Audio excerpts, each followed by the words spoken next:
अब किशनगंज एवं उत्तर दिनाजपुर के मरीजों को किडनी से जुड़ी बीमारियों के इलाज के लिए दूर दराज नहीं जाना पड़ेगा, क्योंकि अब किशनगंज शहर को मिल गया है एक अनुभवी और योग्य नेफ्रोलॉजिस्ट डॉक्टर विवेक गौरव।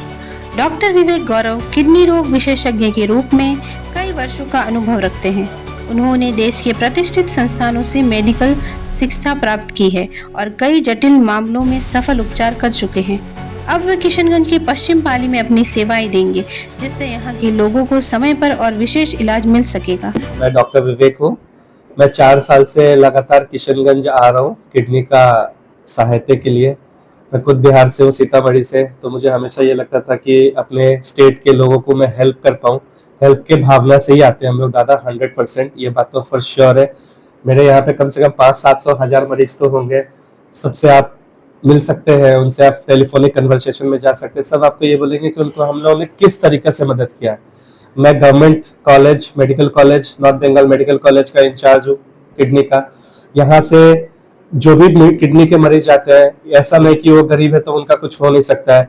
यहीं से बैठ के 2 रुपये का टिकट अगर वो करते हैं तो मेडिकल कॉलेज से पूरा उनका महीना का सारा दवाई, सारा इलाज, सारा टेस्ट फ्री होता है। लेकिन कम से कम हमें बताएंगे तो यहाँ पर आके, हमें पता ही नहीं चलेगा तो हम अपने परिवार के लोगों को, अपने गांव के लोगों को कैसे हेल्प करेंगे।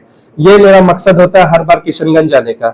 आज मैं भाग्यशाली हूँ कि आप जैसे यंगस्टर्स जो मीडिया से आए हैं, आज पहली बार मुझे कवर कर रहे हैं कि ये बात मैं ब्रॉडली अपने गांव, अपने लोगों को, अपने जो भारतवासी लोग हैं उनको मैं पहुंचा पाऊं। ये चीज, मैं किडनी स्पेशलिस्ट हूँ। सीधा सीधी बात, किडनी का कोई भी प्रॉब्लम होने से, चाहे वो किडनी का स्टोन हो, किडनी का पेशाब का प्रॉब्लम हो, पेशाब में जलन हो, पैर सूजता हो, मुंह सूजता हो, पेशाब में जलन होती हो, पेशाब रोक नहीं पाते हैं, पेशाब करते करते रोकते रोकते आपके कपड़े में पेशाब हो जाती है, किडनी फेल हो गया है, डायलिसिस, किडनी बदलना है।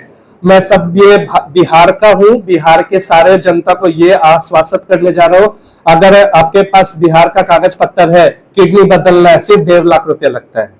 बंगाल यहाँ से बगल में है, अगर आप बंगाल से हो, किडनी बदलने में सिर्फ 4 लाख रुपया लगता है, ना कि 10 लाख रुपया, 15 लाख रुपया लगता है। कहाँ होता है?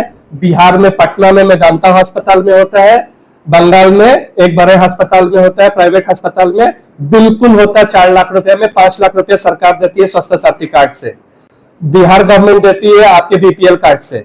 तो आपको ये चीज पता नहीं है, इस चीज को पता लगाइए। महीने का जो दवाई फ्री मिलना चाहिए सरकार से, वो मेरे थ्रू आप चैनलाइज करेंगे। आपको मैं आपका दवाई कैसे आपका हक तक पहुंचता है वो मैं उसका ठेका लेता हूँ। सर, किशनगंज में आप कब अवेलेबल हैं, कहाँ बैठते हैं? किशनगंज बाबा, हम लोग यहाँ पे प्रत्येक शनिवार, सेकंड शनिवार, दूसरा शनिवार, महीना का दूसरा शनिवार फिक्स कर दिए हैं हम लोग यहाँ पे। जो भी आपको कोई कंफ्यूजन नहीं होना चाहिए, महीना का दूसरा शनिवार किडनी का कोई समस्या हो, आप सीधा रिपोर्ट कर सकते हैं लाइफ केयर में, पश्चिम पाली में। सरफराज भैया का यह दुकान है, यहाँ के प्रतिष्ठित लोग हैं और देशभक्त लोग हैं। ये सच में आपको हेल्प करेंगे। तो आप यहाँ पे प्लीज अपने आप को रजिस्टर करें। 100% दादा, हम लोग बहुत दिन से इसी चीज में थे कि हम लोग किशनगंज में एक बहुत बड़ा किडनी सेंटर अपना खोले। मेरे खुद के यहाँ पे 1000 मरीज जो डायलिसिस के लिए घूमते रहते हैं, मेरे पास वहां आते हैं, मुझे बुरा लगता रहता है। 400 रुपया के लिए 2000 रुपया का गाड़ी भाड़ा करके जाते हैं, रास्ता में जाते हैं, सांस का कष्ट हो जाता है। कितना लोग को तो आधा रास्ता में सांस का कष्ट होने से आना था, 400 रुपया का डायलिसिस करना, पहुंच जाते हैं आईसीयू में, दिल्ली का 50,000 रुपया का बिल हो जाता है। हमें भी बुरा लगता है जी, हमें भी नहीं चाहिए। हमें चाहिए हम लोग किशनगंज में एक अच्छा किडनी सेंटर खोले। इस चीज को खोजते खोजते 3 साल लग गया एक ईमानदार आदमी को खोजने में। अब हम लोग को जाके एक ईमानदार सेंटर, ईमानदार आदमी मिला है, जहां पे हम लोग बहुत बड़ा सेंटर भविष्य में करने वाले हैं। डॉक्टर विवेक के आने से न सिर्फ किशनगंज बल्कि आसपास के जिलों के मरीजों को भी बड़ी राहत मिलने की उम्मीद है। डॉक्टर विवेक गौरव की उपलब्धता किशनगंज के लिए एक बड़ी उपलब्धि मानी जा रही है। स्वास्थ्य सुविधाओं के इस विस्तार से स्थानीय जनता को न केवल समय बल्कि आर्थिक बोझ से भी राहत मिलेगी।